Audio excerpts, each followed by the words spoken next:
സിനിമാക്കാരുടെ സ്വന്തം ബാലേട്ടൻ, നല്ല സിനിമകളുടെ ഗാന്ധിമതി ബാലൻ ഓർമ്മയായി. ഇന്നത്തെ കാലത്ത് ഒരു സിനിമ നിർമ്മിക്കാൻ നിർമ്മാതാക്കളെ കിട്ടാൻ തന്നെ വലിയ പ്രയാസമാണ്.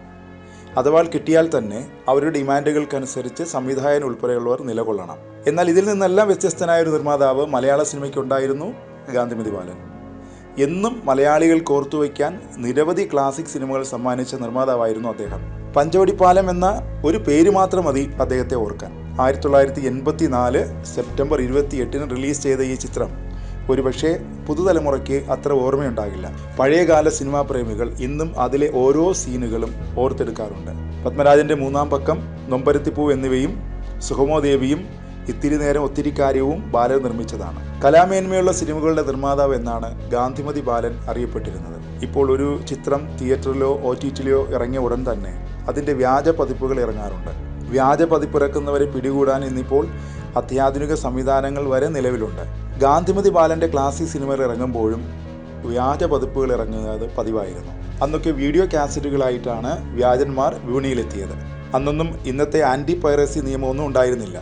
തൻ്റെ മാത്രമല്ല, മറ്റുള്ളവരുടെ സിനിമകളും ഇത്തരത്തിൽ വ്യാജ പതിപ്പിറക്കുന്നതിനെതിരെ എന്ത് ചെയ്യണമെന്നറിയാതെ ബാലൻ നിന്നിട്ടുണ്ട്. പത്മരാജൻ്റെ തൂവാനത്തുമ്പികൾ എന്ന സിനിമ സൂപ്പർ ഹിറ്റായി ഓടുന്നതിനിടയിലും വ്യാജനിറങ്ങി. അന്നും ബാലനൊന്നും ചെയ്യാൻ സാധിച്ചിരുന്നില്ല.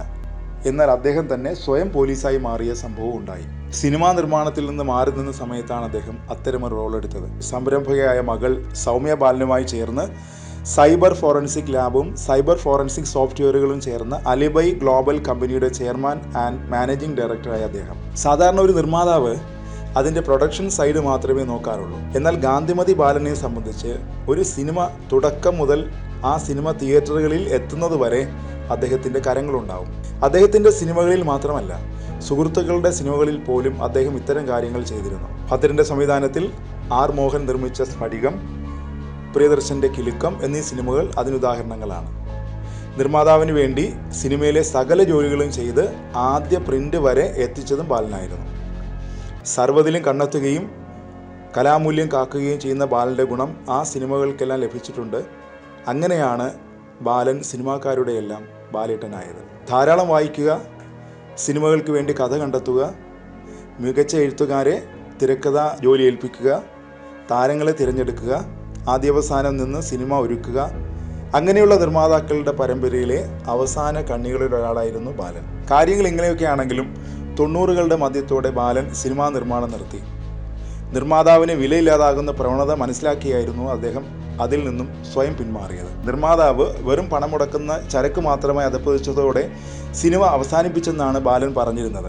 എന്നാൽ ഗാന്ധിമതി ബാലന് സിനിമ തന്നെയായിരുന്നു ജീവിതം. സിനിമയിലേക്ക് തിരിച്ചുവരവ് പ്രതീക്ഷിക്കാമോ എന്ന ചോദ്യത്തിന് അദ്ദേഹത്തിൻ്റെ മറുപടി ഇങ്ങനെയായിരുന്നു: സിനിമയിൽ നിർമ്മാതാവിന് പഴയ പ്രാധാന്യം കിട്ടുന്ന കാലത്ത് സംവിധായകനെ പോലെ സർഗാത്മകമായി പ്രവർത്തിക്കാൻ നിർമ്മാതാവിനും കഴിയുന്ന കാലത്ത് ഗാന്ധിമതി ഫിലിംസ് തിരിച്ചു വരും. അതിനിടയിലാണ് മകളോടൊപ്പം ചേർന്ന് അലിബൈ ഗ്ലോബലിൻ്റെ ടെക്കി വിദഗ്ധർ സിനിമ പൈറസി കണ്ടുപിടിക്കാനുള്ള വഴികളും സോഫ്റ്റ്വെയറുകളും രൂപപ്പെടുത്തിയത്. ഭാവിയിൽ തൻ്റെ പടം ഏതോ സൈറ്റിൽ അപ്ലോഡ് ചെയ്യുന്നത് കണ്ട് കരയേണ്ട ഗതികേട് ഒരു നിർമ്മാതാവിനുണ്ടാവില്ല.